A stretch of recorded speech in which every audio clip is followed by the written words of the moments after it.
You're not what your record says you are. You're what the tape says you are. So what did the tape say the Packers were this last season, and what are they going to be in 2024? Our pal Ben Fennell joins us on the show today to break it down. You are Locked On Packers, your daily Green Bay Packers podcast. Part of the Locked On Podcast Network, your team every day.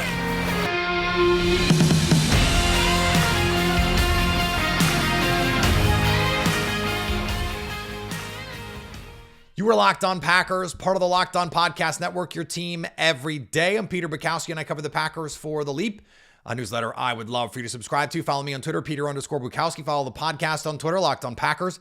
Like us on Facebook. Subscribe to the podcast, iTunes, Spotify, Google Podcasts. Wherever you find podcasts, you will find Locked On Packers, the #1 Packers podcast on the internet, and the show for fans who know what happened. They want to know why and how. Today's episode brought to you by our friends at LinkedIn Jobs. They help you find the qualified candidates you want to talk to faster. Post your job for free at linkedin.com/LockedOnNFL. That's linkedin.com/LockedOnNFL to post your job for free. Terms and conditions do apply. And go check us out. Instagram, TikTok. We're stepping up our game over on the socials. Facebook, all our stuff, clips, all sorts of fun stuff. Memes. We're doing the memes over on the social medias.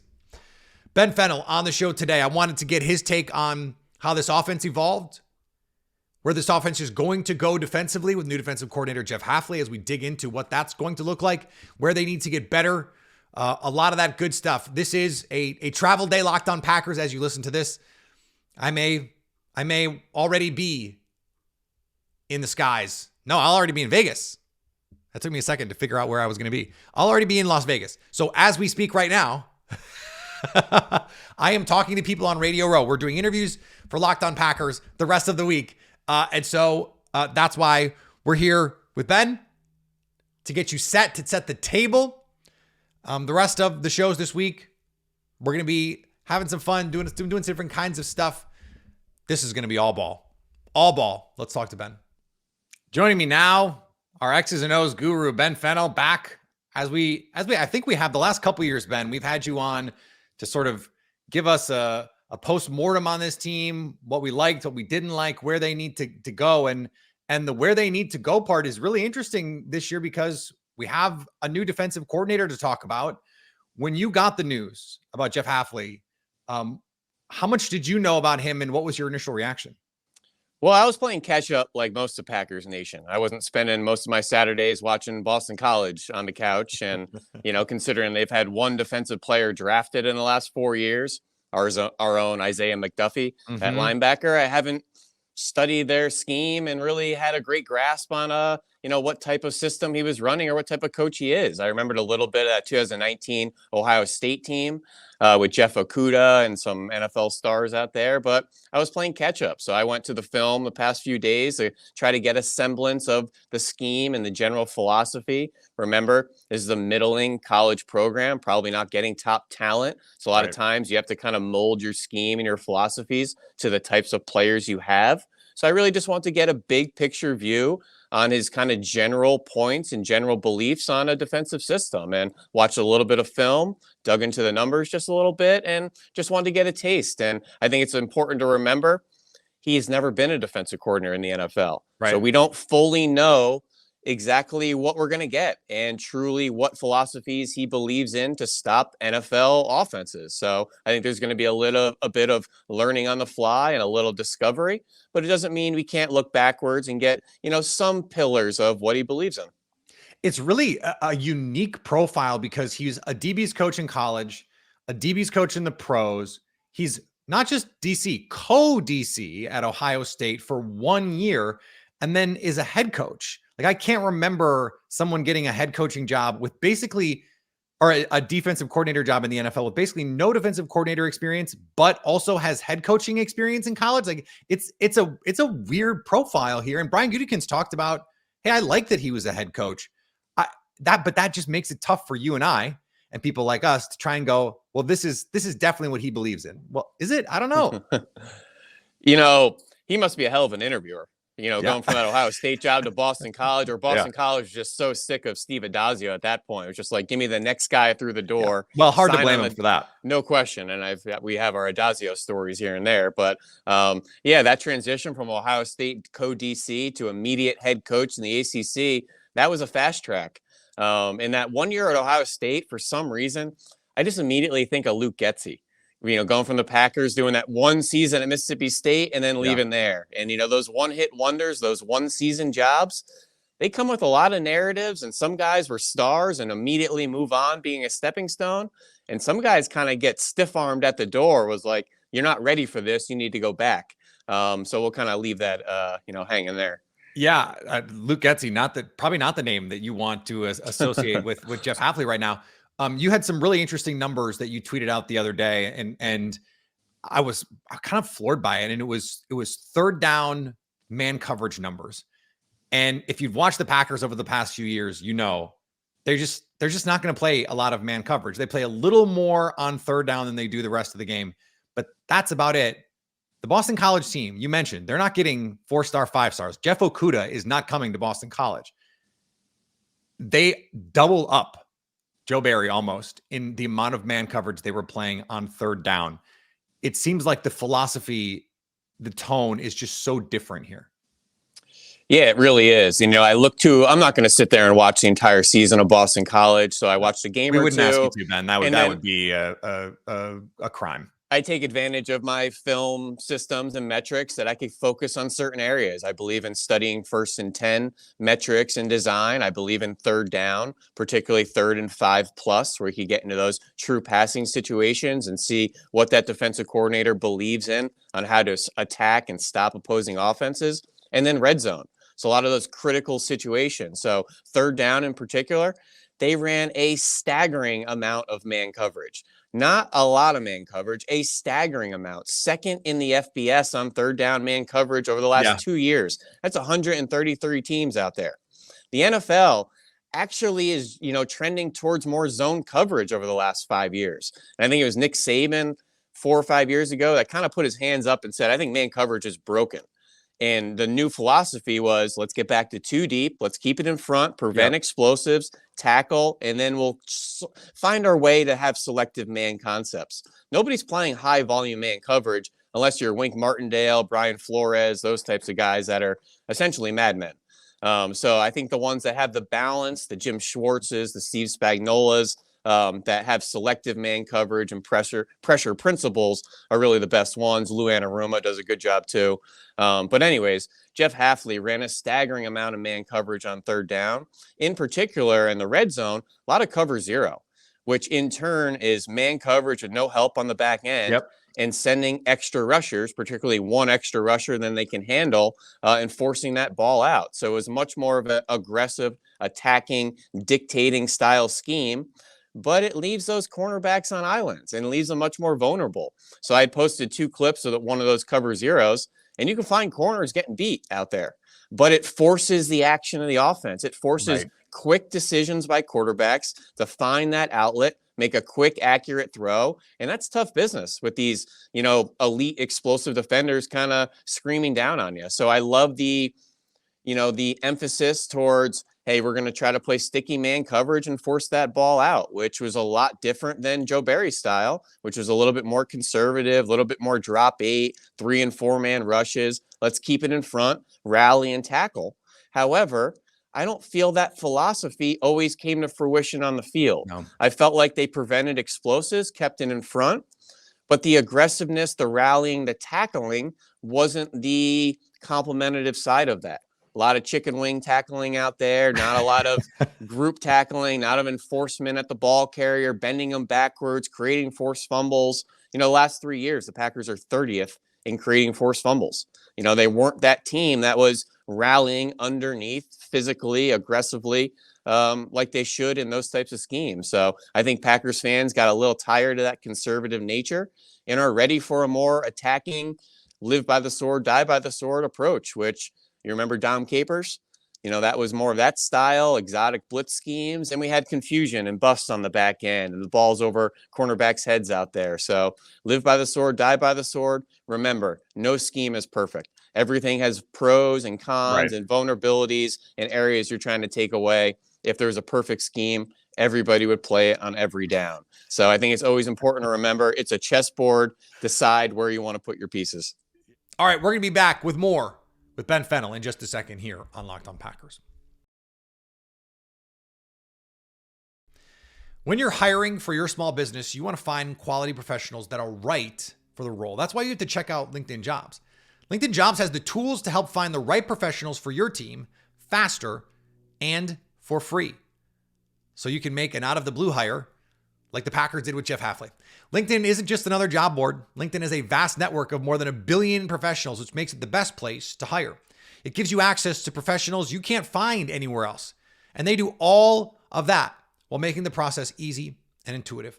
Hiring is easy when you have that many qualified candidates. So easy that 86% of small businesses get a qualified candidate within 24 hours. LinkedIn knows that small businesses are wearing so many hats, so they've made the process easy, and they've got a ton of resources that you don't have, like billions of people in their system already, ready to go, that you can find. Post your job for free at linkedin.com/lockedonnfl. That's linkedin.com/lockedon to post your job for free. Terms and conditions apply. Today's episode also brought to you by our friends at FanDuel. Happy birthday to all those who celebrate from FanDuel, America's #1 sportsbook. We are in Las Vegas. We're going to bring those interviews to you coming up later this week. If you're like me, Super Bowl Sunday is all about scoring the best seat on the couch, grabbing your favorite football snack, and placing some bets. FanDuel has so many ways for you to end the season with a dub or 2 or 3. Check it out. Same game parlays, a bazillion prop bets. That is a scientific term, a mathematics term, bazillion. They've got a bazillion. If you can think of a prop for the Super Bowl, I promise you they probably have odds for it. They probably have odds for it. First touchdown, last touchdown. Will there be a special teams touchdown? All the good stuff. New customers, join today and you'll get $200 in bonus bets if your first bet of $5 or more cashes. Just visit FanDuel.com/lockedon to sign up. That's FanDuel.com/lockedon. Make every moment more with FanDuel, an official sportsbook partner of the NFL. And thanks to everyone who makes Locked On Packers their first listen every day. Locked On has launched the first ever national sports 24/7 streaming channel on YouTube. Locked On Sports Today is here for you 24/7, covering the top sports stories of the day with the local experts of Locked On, plus our national shows covering every league. Go to Locked On Sports Today on YouTube and subscribe to the first ever national sports 24/7 streaming channel. There was a clip I posted from a cornerback clinic that he did where he basically indicted the whole Joe Barry experience in a minute. And it was just like, no free access, no easy throws. Like, why are we doing that? It was basically all just like, I want to play press, whether it's press man, it doesn't matter. Like, let's press these guys and take away those free access throws. I think there are a lot of Packer fans, Ben, that are just like, I would rather live by the sword and die by the sword if I get to also live by the sword. You know what I mean? Like, Right. I'll take giving up the big plays if we get to play this certain style of defense. I think there's just like, what for good or for ill, I think there are some fans out there who believe that. There's a difference though. You watch that Ohio State tape. It is more just like, okay, 4-man rush, let's just go play, because they have the horses to do that. And I think to your point, that speaks to a coach that's going to adapt to the kind of players that he has. Against Boston College, like, I always believed teams that don't have corner depth should be playing press man and blitz, just like create some volatility, some variance. And it seems like he understood, like, that's the best way to do this is to adapt to what we're trying to do based on the talent that we have. Yeah, and we have no choice but to look backwards, make some kind of vague assumptions, which I hate doing because that's my philosophy of don't let action define motivation. Oh, he's a 4-man rush defensive coordinator at Ohio State. That means he had the guys to do it. He blitzed a lot at Boston College. That means he didn't have the guys. We're kind of making some implications there, but that's what you have to do with watching the tape. He has the ability to be somebody completely different once he gets to the Packers. And I welcome that. And I think it's going to be a bit of discovery, and he's going to be somebody a little bit different at the next job and the next job and the next job. So I think it's on us as analysts and fans of the game to look backwards in the rear view, get a taste of who they are, with also that blank slate of saying you can be somebody completely different if you want to be. And we're going to learn and study that and evaluate it, as we do fairly and, as we see it. So I think it's just like I put out that thread yesterday and someone immediately said, well, he won't be playing ACC quarterbacks. Well, then I guess we shouldn't watch anything in the rear view at that point. So I think it's all how you want to. No college tape matters because they're not playing SEC quarterbacks either. So no it's just question. Sort of like, Yeah. what are we so doing? it's those types of comments that it's all in the eye of the beholder and how much value you want to put in the rear view and projecting forward. Yeah. But it's fun to dive into guys I didn't know a lot about. So I'm excited. And at the end of the day, it's some new leadership and some new blood and some new coaching and some new voices in that locker room. And I think that's welcomed. Yeah, I called him last week on the show. I called him a coach's coach because it seems like if you talk to the people around coaching, the players that he's played for, they all have a tremendous amount of respect for who he is as a teacher, that approach. And I was kind of struck how consistent the praise was, how specific the praise was when it comes to him. Let's flip the other side of the ball, Ben. This is the sexy side of the ball. The offense took off in the second half. Did you feel like, well, I'll just ask you, what did you think clicked in for them? Well, I think just, Jordan Love developing some trust and continuity with these young supporting casts. The NFL game comes on you quick, and especially for rookies, especially for, mid-round rookies, undrafted guys coming from the FCS, they all have physical abilities. This game happens really quick. And, guys like Tucker Kraft and Luke Musgrave, I think, are great examples where they had all the ability. Yet I think the mental side was holding them back early on, through the offense, not necessarily knowing where to line up, the route conversions, the different concepts, the hot throws, knowing your assignments in the run game. And that's just before you even get into the physical hand-to-hand battle. So I feel like they were behind the eight ball a little bit on the mental side, as expected with this, incredible youth movement. Yeah. And slowly they started to know what they were doing and started to get the confidence and building the trust of the quarterback. They're going to be where they needed to be. And to watch that growth literally and raw right in front of our eyes on a week-to-week basis was fun. And it was frustrating at times, especially a team like this that often played to the opponent, to go out and beat teams like the Chiefs and the Lions and to punch the Cowboys in the face in the playoffs and lose boneheaded games to the Raiders and, to lay an egg against the Giants and to let up 30 against the Panthers. And I think that was the tone of this team. They kind of played to their competition, which these young, stupid, we don't know any better type of young players in the league, that's how it goes. Yeah. And I think it was fun and frustrating to watch, but to watch them all grow together was really impressive. And to see Jordan Love kind of develop that trust and rapport with young, exciting weapons on the outside. In all intents, Peter, all these young players are lottery tickets.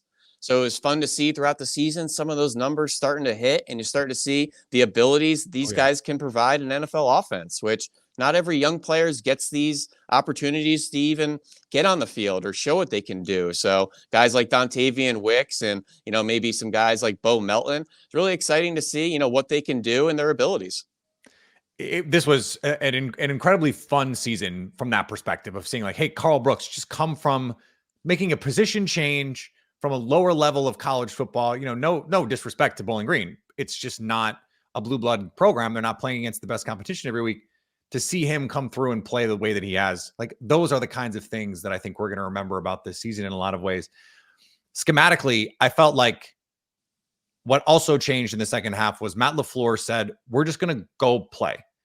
And it felt like there was in October, but they didn't trust guys. It was all simple. It was a little conservative. And then it was just sort of like, we have to just live with the mistakes. Let's just go play football. What did you see schematically that you liked from this team last year? Because it felt like we heard a lot of and you and I talked about this before the season, right? The Matt LaFleur offense that they're running. We're going to see this distillation of it. I think we did, but I think we're going to see a different version next year. What did you see, especially in the second half with this offense? Well, I think the very first thing is the presence of Aaron Jones, particularly down the stretch, the run game, and having something you can rely on. As much as you say, we're just going to go out and play and spin the wheel, you developed an identity down the stretch. you developed roles and you develop people you can trust in certain situations, whether that's Aaron Jones in the run game or Jaden Reed on third down, Romeo Doubs in the red zone, some of those, ancillary third and fourth receivers to be able to show up, to take, opportunities when coverage gets rolled elsewhere to Christian Watson or, to some other guys. But I think just guys developing identities in the offense and figuring out where they can excel. And I think through that first month, you were really spinning the wheel with abilities and alignments and who you can trust. And yeah, I know Jaden Reed showed up on this third down, but then we're going to give receiver A, B, and C a chance. And suddenly we realize who we can trust in those moments down the stretch. So it was a bit of discovery. It was a bit of learning on the fly. But I think they came into themselves kind of down the stretch of the season. I think that first month, they didn't really know who they can rely on and in what situations. And down the stretch, I felt like they had some identity, as much as it was just go out and play and don't have that pressure and not necessarily go play recklessly. I felt like they knew who they were in certain moments, who they can trust in certain moments, and you started to see the results in the production. All right, still more with Ben Fennell coming up on Locked On Packers. The big game is almost here, which means you have to get ready for the eating. Not just the game, the eating. The eating is the best part when your team's not playing. The eating and the commercials. You're going to go up and get yourself a snack while the game is on and then come back and watch the commercials, right? That's what you're going to do. So DoorDash is the best way, the easiest way to get all the delicious food that you want. Pizza, wings, soda, burgers. You forgot the buns, DoorDash. You forgot the ketchup, DoorDash. You forgot the chips. Never forget the chips, DoorDash. Get 50% off up to a $10 value when you spend $15 or more on that first order. When you download the DoorDash app and enter code LOCKED23. That's 50% off up to a $10 value when you spend $15 or more on that first order. When you download the DoorDash app and enter the code LOCKED23. Subject to change and terms apply. Today's episode also brought to you by our friends at eBay Motors. Passion, drive, and patience. What brings home the winning trophy is also what keeps your ride or die alive. eBay Motors has everything you need to maintain your vehicle and level it up to peak performance. From superchargers, roof racks, exhaust kits, LED headlights, and more. Whether you're into speed, power, or style, eBay Motors has got you covered. With over 122 million parts for your number one ride or die, you'll always find exactly what you're looking for. And with eBay Guaranteed Fit, your part is guaranteed to fit your ride every time or your money back. Because with eBay Motors, you're burning rubber, not cash. With all the parts you need at the prices you want, it's easy to turn your car into the MVP and bring home that win. Keep your ride or die alive at ebaymotors.com. Eligible items only. Exclusions apply. eBay Guaranteed Fit only available to U.S. customers. And thanks to everyone who makes Locked On Packers their first listen every day. We hope you like starting your day with us as much as we like starting our day with you. Locked On has launched the first ever national sports 24/7 streaming channel on YouTube. Locked On Sports Today, here for you 24/7, covering the top sports stories of the day with the local experts of Locked On, plus our national shows covering every league. Go to Locked On Sports Today on YouTube and subscribe to the first ever national sports 24/7 streaming channel. As we look into this offseason, one of the things that, and this is related to this conversation that we're having about this offense, you mentioned Aaron Jones and the consistency that he provides. It felt like they couldn't run the type of run game that they wanted with A.J. Dillon just because of what his skill set was. And that is part of the reason why the offense felt a little clunky in October. When you go into this offseason, especially in this draft, do you feel like they need someone who can replicate more of what Aaron Jones does for them, or they need a complementary back who can just do a little bit more of the things that Aaron Jones can do and also give them this power element? Like, what do you think is the best complement to Jones there? Well, I think Jones is at his best when he's not necessarily a high volume type of presence. So I would like more of a complementary piece to him, to bang between the tackles and to wear down defenses early, to finish games late, to be that short yardage guy, very much in the tone of the way Alvin Kamara was always used with the Saints. It was never really the bell cow. he wasn't getting 30 touches a game. You always had him paired with somebody to, kind of take away some of that load. Not to say you want to take the ball out of your star's hand. It's more of a preservation, a freshness, an energy type of thing.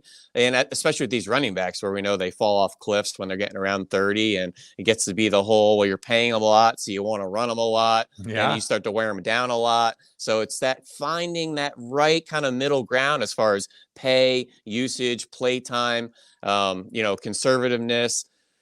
So I would like to see a more complementative nature, like an AJ Dillon, to kind of be that power back and to wear defenses down and to have that physical presence that I think all offenses need, that I think the Packers got away from just a little bit in that first half. And down the stretch, I think Aaron Jones really showed back up into that superstar player we know he can be. But now I want to preserve that, and I want to make sure he's on this team and still an explosive playmaker, and not a guy like Le'Veon Bell or Dalvin Cook that just falls off a complete cliff because you wore him down and you try to give him 30 touches a game. Braylon Allen, you are a Green Bay Packer. As we look here and finish up our conversation, have we ever had a Wisconsin back here in Green Bay? Because I feel like they're coveted all the time, from Monty Ball and Ron. Well, and they've had some really good players, obviously, in college. It's not one of those things where it's just proximity, right? Like, they've had some really, really good players. I can't remember one, but I'm sure someone will tell me. Not recently, I don't think. The questions that this team faces now, I think far fewer than we thought would exist coming into the season. Certainly far fewer than we thought would exist in October of this most recent season. What is the biggest question that you feel like you have for this team, whether it's philosophically, personnel wise, coaching wise? Like, what is the one thing where you're like, they really got to figure this out this offseason? That's a really good question. I think offensive line in front of Jordan Love is going to be a huge point moving forward. I think you have some exciting young receivers, but keep adding coals into the furnace there. Make sure you can build through the run game, keep him upright. I'm really impressed at how they got through the season with that offensive line, Rasheed Walker, but don't neglect it just because you had some success. I think you still need to improve some talent. You still need to look forward to the future. And I know it's an exciting offense moving forward, but don't forget about the big uglies up front. And then defensively, leadership. I want to know who the defensive leaders are and who are going to be the ones that hold these young players accountable. I love Kenny Clark. I'm not questioning him, but there's some other questions I think all collectively across that defense from the top down. So I think that's coaching, position coaches, the captains, the high capital players, the guys that cost a lot, the first round picks. There's some leadership kind of questions on this defense that I think really need to be ironed out. So I think some personnel stuff on offense, some personnel stuff on defense, certainly. But I want to know who's really going to grab this defense by the shirt and say, this is my unit. I'm the captain. I'm the voice. I'm going to hold the group accountable. And I think on the back end, I'd like to see maybe a veteran presence come in and do that. Do you have a name in mind? I don't. And I wasn't ready to say Antoine Winfield or any. Well, no, I know. There is a deep group of free agent safeties that they could go out and get, guys who have been their veteran players, not just like, hey, let's go get the flat. No, there's some guys that have been around that could certainly come in, and you would hope could give you that. That was what Adrian Amos was in a lot of ways when they brought him in 2019 as well. It can't all be done with rookies all the time. Ben, appreciate the time as always. Thanks, man. We'll talk soon. Thanks, Peter. All right, thanks to Ben for joining the show. Always great to talk with him. Back tomorrow from Radio Row in Las Vegas, Super Bowl week, baby. We're there trying to have some fun. So we hope you will come have some fun with us. Follow me on Twitter, Peter_Bukowski. Follow the podcast on Twitter, Locked On Packers. Go follow me on Instagram, also Peter_Bukowski. Go follow us on TikTok, the Locked On Packers TikTok account. Blowing up. Seriously, blowing up. Go follow us on Instagram, Locked On Packers. Blowing up. We're blowing up. And follow us on YouTube. The YouTubes. We're there. Got clips. Got shorts.